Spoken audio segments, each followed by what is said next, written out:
عاوز السلام تانا تقبلنا زي تيب شانل تعذبتنا خميت احنا زوان زدلنا زيناتات تحزلكم قريبا لخنا مكتالكم بخبر عدم ان في النوم على تو زيناتات من تخبط حكم لايك شير سبسكرايب مقبار يترسع سوماليا بلعل لالاو يتمتكع تفصيم خبل قليتو بزعبا زي كاب أديس أبابا كايرون مجلسات وصيهم له نوسان إسرائيل تقتل أب حورة أفريقيا حساب عرب ليجن كاب سعود عرب كساب تشاينا نزلوا هجرات كال تقاومن أسمعن نبرت هارجي سابوغونم أبدا واي وصيهم حقوسهم يقلت له نزح على فصالة ساعمت أفلتو هجرنة المركب تعرت تجبرز نبرت سومالي لاند أمودا تفتنا أسمير لا خاب إسرائيل نهاجرنة أفلتو رخيبا لا أزد ما أبتزوبا حد شخونة فتيرة لا نزوسان تقتل أوانا ختما سومالي لاند زخونة هارجي سابوانا وانا ترجعت تخمون أبدا استأكد هزبي بانديرا سوماليلاند إن وزوزة مشأتو أحلفو أما قد شو جنا ناي سومالي فيدرال منجسين كابينين هتوس أخيبا بمقبار مجلت أوتيو قبل على لا ونتجزات حدنا تنسفت أمت كعت يبل إتمجلتي سوماليلاند سيمينا وتكل الهاجريا إسرائيل يخون زخونة خالي هاجر تم حلال فوسانة تقبل نتيبل نيلو أبجزات سوماليلاند زخونة خالي هاجر ناي طور سفر كتتعيش ويدما ناي وكيل طورنت ما أخل كنقون زجبر زخونة فتنا عين قبل كبل جليتو إسرائيل تخطو حساب حج دقاف ذهب هاجر تكالن تزين بركوا كاب سومالي غوني نازبل تكالات هاجر جنا تقاتل مجلسات يوصلوا جبت جيبوتن تركن قدامت مخانن مجلات ناي ذكر ناي سومالي منجسي ناي سلك تصاوعتن كاب تشاينا ون بصح ولا منستر غدايت وصاي تشاينا جنتلنتن كم زقامون كاب العلاونت غزاتات حدنت سومالي غوني دوكم زولن غليصملو كاب أديس أبابا مجلس زوت حبرة أفريقيا ناي سوماليلاند أفلطو ودك غير ولا ناي حبرة كوميشن أبو ومبر مسافاقي محمد سوماليلاند كم قللتنينت هاجر أفلطن مهفز جبر زغون منقسقاس ودك مقبارهم اتحبرت نناي سومالي حدنت العلاوي زخونت صنع قراطنت كم زرقاقص افليتو اتمجلت حبرة افريقيا امت كلاس تمركوس نوح غزي زقوارط قوامن زطايش مخان بمدغام كم زرقاقص يزسمرلو إسرائيل سوماليلاند ناينت هاجر أفلطو تمال مهابا سعيو أمبراغ أفريقيا بزحات حدش لوطتات كم زراين إثيوبياون اتزينا زحقوس مخان تقليتلا إسرائيل كاب سومالي تنت إلى ناينت هاجر أواج زاوجت لسوماليلاند ناينت هاجر لالاويت هاجر أفلطو تمال بدنجت مهابا قدامي منستر بينيامين نتنياهو وقع وغيرهم أزناي تمال دنجتنيا وسنة إسرائيل سوماليلاند أما خلاي منجس سوماليا بمفنتال ناي هاجر أفلطو مركب من لعل 3 عامات كتبيت انحت سوماليلاند ناي مجمريا ناي هاجر نت أفلطو قدامي منستر نتنياهو إسرائيل الريبوبليكان سوماليلاند كم نت هاجر لالاويت هاجر بوقع أفلطو مهاب نافريكا قرني عوي دبلوماسياو سقمت يخبلو نيدم ولو قدامي منستر بينيامين نتنياهو بريزيدنت ريبوبليكان سوماليلاند ناي حوار سمع تفراري مملو سوماليلاند كم ناي غزا رسا غزات تواتر سومالي زخونت ناي هاجر أفلطو خيهبا كتخل كلا صني حيا ناي حج وسانه اسرائيل بزملكت غنا منجس سومالي زينا كساب تناقرلو ساعات زبل ነገር የለን እዚ ወጋዑ أفلطو بزملكت قدامي منستر بينيامين نتنياهو منستر غدايات وصاي جيديون سعرن كمون بريزيدنت سومالي ناي حوار سمع فريمم اتسمع استفرمو بتوغسو بريزيدنت ترامبن سرغ سمع ابراهام اكوردس ابيلو مخانه تغليطلا منستر غدايات وصاي جيديون سعرن عربي خمسه فلطو اسرائيل سوماليلاند مولو دبلوماسياو ركب نمجمار زخلن سمع تفراري من يلو እዚ سمعنا امباسادور شموتن حويسو اب كلتين هاجرات امباستاتن مخفات زخل እዩ ተባሂሉ ነይታናየን ፕሬዝዳንት ሶማሊላንድ አብዱራህማን መሐመድን አብዱላህማን እንኳዕ ደስ በለኩም ዝበሉ ኮይኖም ሰላምን ምርጋን ምምጻእ ዘለዎም ቆራጽነት ዝህቡ ዘለዎ አመራርሓ ኒዶም ቤት ጽሕፈት ፕሬዝዳንት ሶማሊላንድ እስራኤል ዝሃቦት ናይ ላዕላውነት ኣፍልጦ ስዒቡ ኣብ ዝወፀ መግለፂ ታሪኻዊ ኣብ ሓቂ ዝተመርኮሰን ውሳነ ክብል ሓጎስ ገሊጹ ወሲኹት ኣፍልጦ ሶማሊላንድ ኣብ ዓለም ለኻዊ መድረኽና ዓመታት ኣፍልጦ ንምርካብ ክትገብሮ ዝነበረት ጻዕሪ ዘሰንየ ኢሉ እዚ ኣፍልጦ ሶማሊ ንነዊሕ እዋን ዓለም ለኻዊ ተቐባልነት ምርካብን ዘካየደቶ ነዊሕ ጉዕዞ ዘመልክት ኮይኑ እዚ ድማ ታሪኻውን ሕጋውን ሞራላውን ይግባእ ዝብል ሕቶ ዘረጋግጽ ይኽብል ኢዶም ኣለው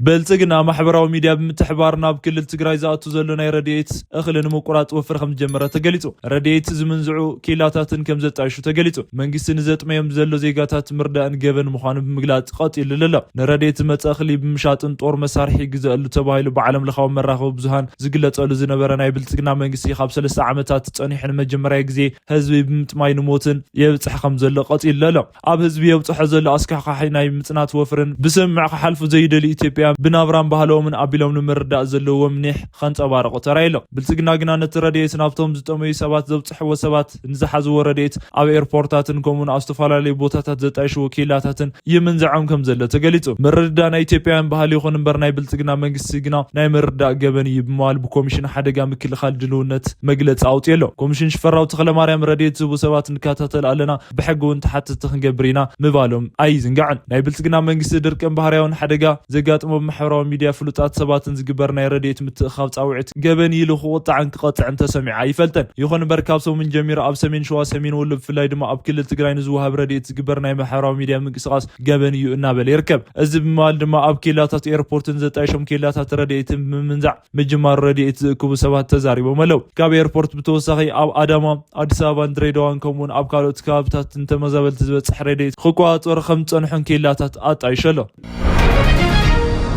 اب كل تግራይ መረጻ ምክያዲ ካሊ አይካልን ኣብዝብል ጉዳያት ናይ ግዚያው ምሕዳር ፕሬዝዳንት ጀነራል ታደሰ ወረደ መልሲ ጽበየሎ ሕወሓት ዘይሳተፈሉ መረጻ አይካይድን ብዝብል በወጋዓው መጠንቀቕታታት ኣብዛሃቦልን እቲ ዘካትዕ ጉዳይ ኣብ ዝተወደአልን ቦርድ መረጻን ጀነራል ታደሰ ወረደ ጥብቅ መልእኽቲ ሰይደሎ አዲስ ስታንዳርድ ከምጸብጾ መረጻ ቦርድ ናይ ግዚያው ምሕዳር ናይ መረጻ ወረዳታትን ብጸጥታ ኩነታቶም መሰረት ምግባር በቀጠልያ ብጫን ቀይሕን ቀጠናታትን ብዝብል ምፍላይ ሪፖርት ከቀርብ በወጋዓው ሓይተሎ ቦርድ እዚ ሓበሬታ ከይተጸበየ ኣብ ክልል ትግራይ መረጻ ስለምክያድን ዝኾነ ዓይነት ውሳነ ከበጽሕ ከም ዘይኽእልን ገሊጸሎ መረጻ ቦርድ ንሸውዓይ ሃገራዊ መረጻ ብዘውጽኦ ቅድመ ምድላዋት መደብ መሰረት ሃገር ብሰለስተ ናይ ጸጥታ ኩነታትን ቀለማትን ናይ ምፍላይ ስራሕ ከም ዘርግሐ ኣፍሊጡ ኣብ ክልል መረጻ ስለምክያዱ ናይ መወዳእታ ውሳነ ዝውሃቦ ካብ ክልል ምሕዳራትን ካብ ጸጥታ ትካላትን ዘቕረቡሉ ሪፖርተር መርሚሩ ከም ዝኾነ ኣፍሊጠሎ በስርዓት መሰረት ቀጠልያ ተባሂሎም ዝተመደቡ ከባቢታትን መረጻ ድልዋትን ከም ዝኾኑ ዝቑጸሩ ኮይኑ ብጫ ቀጠናታት ኣድላይ ጥንቃቐና ተግበረ ምርጫ ክካየደሎምን ቀይሕ ተባሂሎም ዝተለለ ድማ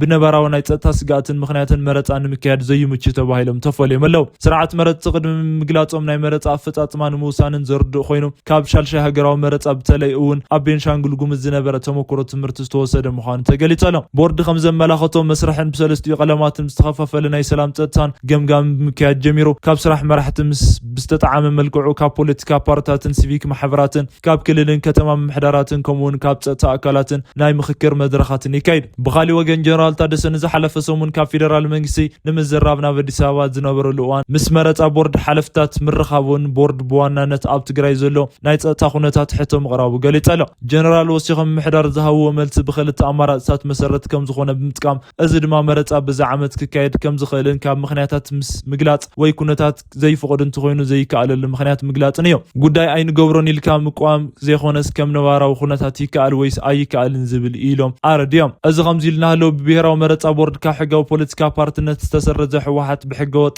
መንገዲ እገዳ ከም ዝተልዓለሉ ብቐጻልነቱ ንሱ ዘካትት መረጻ ንምክያድ ውጥነሎ ኢሎም መኽሳሱ ይዝከር ሕወሓት ንዓይ ዘይካትተ መረጻ ኣብ ትግራይ ኣይካይድን ሰርቲፊኬት ይመለሰለይ ክብል ምግላጹ ዝፍለጥ እዩ ሕወሓት እዚ ዝበለ ዝሓለፈ ወርሒ ናይ ማእኸላይ ኮሚቴ ኣኼባ ምግባሩ ብዘመልከተ መግለጺ እዩ ናይ ማእኸላይ ኮሚቴ ኣኼባ ተኸቲሉ ሕወሓት ካብ ሕጋዊ ፓርቲነት ዝተሰረዘሉ ብቑዕ ምኽንያት የለን ኢሎም ዝተዛረቡ ናይ ፓርቲ ቃል ኣቐባሊ ሚካኤል ኣስገዶም ካብ መረጻ ቅድምና ፕሪቶሪያ ስምምዕነት ተመሊስና ናይ ፓርቲ ሕጋውነት ክምለስ ክግበር ኣለዎ ክብሉ ኣተሓሳሲቦም ነይሮም